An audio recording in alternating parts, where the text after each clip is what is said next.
Et bonjour à tous, c'est Acu. Voilà, je voulais faire un petit retour sur sur celui-là, le MT 410 V2, sachant que je peux le comparer avec le MT10 ou je peux aussi le comparer avec le Granit.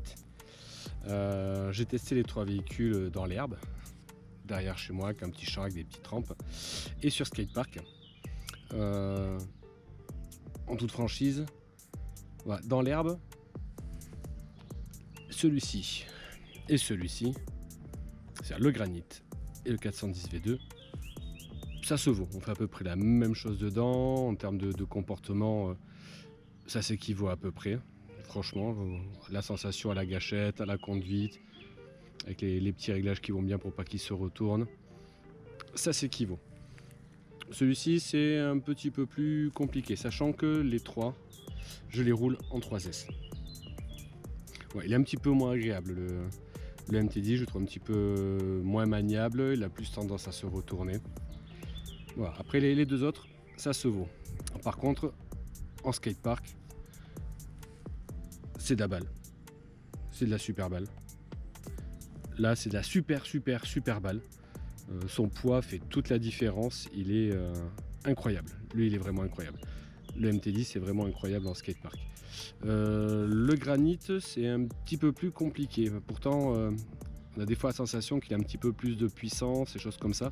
Bon, peut-être à cause de ses roues. Je sais pas, mais on a beaucoup plus de mal à faire des figures double, triple backflip, front flip, un peu plus, j'ai trouvé un petit peu plus compliqué avec celui-là. Avec lui, easy, et avec lui, super easy. Après, c'est au niveau de la sensation de conduite en skatepark, la précision, celui-là c'est un monstre. Il est incroyable.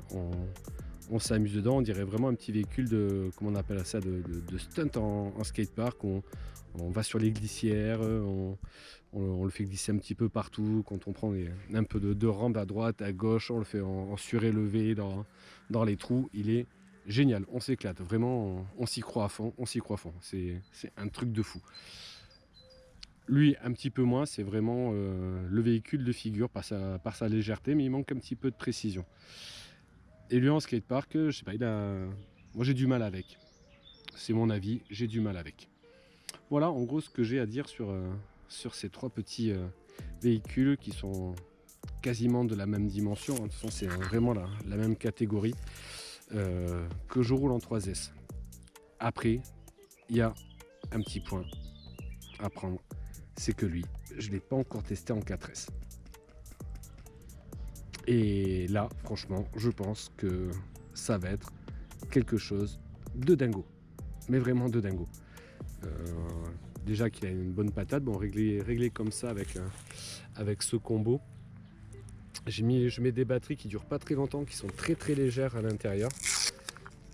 Hop, les bashings de Connect, très légères. Et après, au montage, au kit, c'est livré avec une sangle, ou si on veut mettre une batterie 4S, enfin voilà, je pense qu'au premier saut, la batterie elle se barre, hein. Elle est beaucoup trop courte. Donc il faut que je me fasse une rallonge dessus pour le tester en 4S. Ça, je vais pas m'y aventurer, j'ai pas envie de faire voler des batteries, quoi. Voilà, en gros, ce que ça donne. Bon, mais sur ce, je vous laisse avec le final et la petite conclusion. Ciao à tous!